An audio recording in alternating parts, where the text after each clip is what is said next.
बात कर लेते हैं आज की सबसे बड़ी खबर, यानी कि मुंबई में जिस तरह से परमवीर सिंह को लेकर लेटर बम के बाद जो सियासी भूचाल आया है उसकी। मुंबई के पूर्व पुलिस कमिश्नर परमवीर सिंह के लेटर बम के बाद महाराष्ट्र की राजनीति गरमाई हुई। थोड़ी देर पहले मुंबई में पूर्व सीएम देवेंद्र फडणवीस की अगुवाई में बीजेपी का प्रतिनिधिमंडल राज्यपाल भगत सिंह कोश्यारी से मिला। मुलाकात के बाद देवेंद्र फडणवीस ने प्रेस कॉन्फ्रेंस कर उद्धव सरकार पर वसूली रैकेट चलाने और ट्रांसफर पोस्टिंग का कारोबार करने का आरोप लगाया। यही नहीं, फडणवीस ने उद्धव ठाकरे की चुप्पी पर भी सवाल उठाए। तस्वीरें आप राजभवन की देख रहे हैं, जिस वक्त बीजेपी का प्रतिनिधिमंडल राज्यपाल भगत सिंह कोश्यारी से मिला और उनको एक पत्र सौंपा।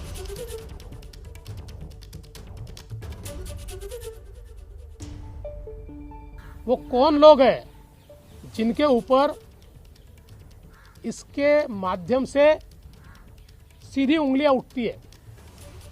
वो कौन लोग हैं जो कन्वर्सेशन में आते हैं? वो कौन लोग हैं जिन तक माल पहुंचता है? वो कौन लोग हैं जो इसका कोऑर्डिनेशन करते हैं?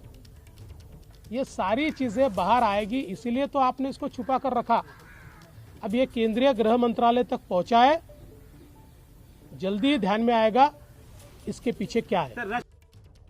तो बीजेपी का प्रतिनिधिमंडल राज्यपाल से मिला, ज्ञापन सौंपा और इस मामले की जांच की मांग की। इस मामले में परमवीर सिंह पहले ही सुप्रीम कोर्ट जा चुके हैं जांच की मांग करते हुए, और साथ में अपने आप को फिर से मुंबई पुलिस कमिश्नर बनाने की मांग को लेकर। देखिए, लेकिन देवेंद्र फडणवीस ने जो सवाल उठाए हैं वो सवाल बेहद अहम है। उन्होंने पूछा कि कौन वो लोग हैं जो इसके पीछे शामिल थे। रौनक कुकड़े हमारे संवाददाता ग्राउंड जीरो से मौजूद हैं। राजभवन के बाहर से सीधे रौनक कुकड़े का रुख कर लेते हैं। रौनक, जो सवाल उठाए हैं उसमें से एक महत्वपूर्ण सवाल ये भी है कि मुख्यमंत्री चुप क्यों हैं? इस सवाल का जवाब चाहते हैं देवेंद्र फडणवीस। ये निश्चित तौर पर विकास, यही बात उन्होंने आज राज्यपाल से मुलाकात करने के बाद भी राज्यपाल के सामने रखी है। मुख्य तौर पर जितने गंभीर आरोप महाराष्ट्र सरकार पर पिछले कुछ दिनों में लगे हैं, उसके बाद लगातार फडणवीस ने ये कहा कि शरद पवार डिफेंस करने के लिए सरकार को सामने आते हैं, लेकिन जो राज्य के प्रमुख है वो अब तक इस पूरे मामले पर उनकी चुप्पी जो है वो देखने को मिल रही है। इतना ही नहीं तो उन्होंने अब राज्यपाल को इस मामले में इंटरवेन करने के लिए कहा है। उनका कहना है कि राज्यपाल संवैधानिक राज्य के प्रमुख है, लिहाजा उन्होंने मुख्यमंत्री को आदेश करना चाहिए कि इस पूरे मामले में जो कुछ आरोप सरकार पर लग रहे हैं, कम से कम उस पे सफाई जो है वो मुख्यमंत्री की तरफ से अपेक्षित है। क्योंकि मुंबई पुलिस और महाराष्ट्र सरकार के मंत्री जो है मुंबई पुलिस के जरिए वसूली रैकेट चलाने का काम कर रहे हैं। इतने गंभीर आरोप है, यही वजह है कि आज प्रतिनिधिमंडल यहां पर मिला है और राज्यपाल से कहा है कि सीएम से रिपोर्ट बुलवाई जाए और वो रिपोर्ट राष्ट्रपति को भेजी जाए। जी विकास। जी रौनक, बहुत बहुत शुक्रिया आपका। इसी खबर से जुड़ी हुई एक और खबर का रुख कर लेते हैं, जिसमें फडणवीस ने कहा कि आखिर मुख्यमंत्री उद्धव ठाकरे मौन क्यों हैं, लेकिन उनकी चुप्पी पर क्या कहा देवेंद्र फडणवीस ने वो आपको सुनवा देते हैं। मुख्यमंत्री ये प्रमुख है, उन्होंने बातचीत करनी चाहिए, लेकिन वो जानते हैं कि इस पर बात करना उनके लिए कठिन है और अगर इस पर वो बात करेंगे तो कहीं ना कहीं जांच करनी पड़ेगी, जांच के आदेश देने पड़ेंगे जो वो देना नहीं चाहते। अपनी सरकार को बचाने के लिए, हफ्ताखोरी को बचाने के लिए ये सारा मामला चल रहा है और इसलिए मुझे लगता है कि संजय राउत तो कोई अधिकृत व्यक्ति नहीं है, उनकी बात को सरकार की बात तो नहीं माना जा सकता, वो कोई सरकारी थोड़ी है और इसलिए सरकार की ओर से कौन बोल रहा है।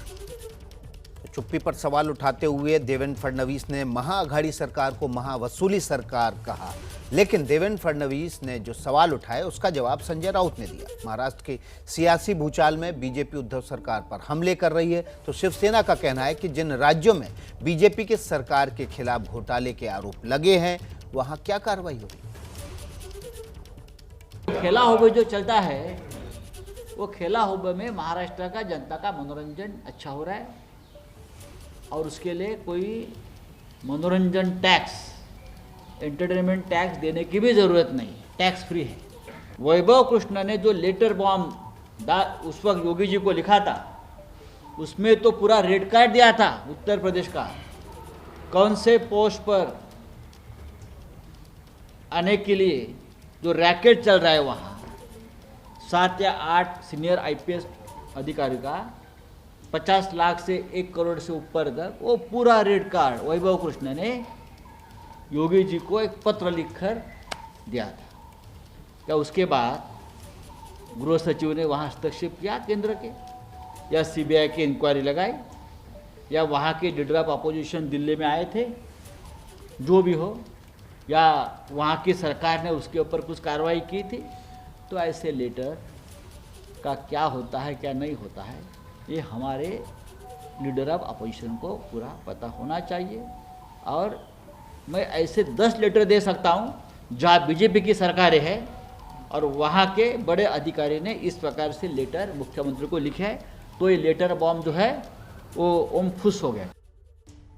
तो सरकार पर लगे भ्रष्टाचार के गंभीर आरोपों को मनोरंजन करार दे रहे हैं संजय राउत। इससे समझ में आता है कि शिवसेना इतने गंभीर आरोपों को किस तरह हल्के में ले रही है। न पाबंदी हो न कोई हद हो तो बस खुद बनाई सरहद हो। ये मुहिम है परतों में छिपे हर सच की तलाश की, सियासत पर रखी पैनी नजर और आंख की, खबरों की दुनिया में एक जिम्मेदार आवाज की, जुर्म और जुल्म के खिलाफ हर बेबस के लिए इंसाफ की।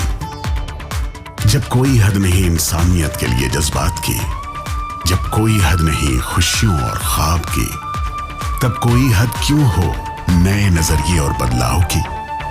तोड़ के हदों के ताले नए सपनों को पाले, बांधे सबको एक धागे, आपको रखे आगे एबीपी न्यूज।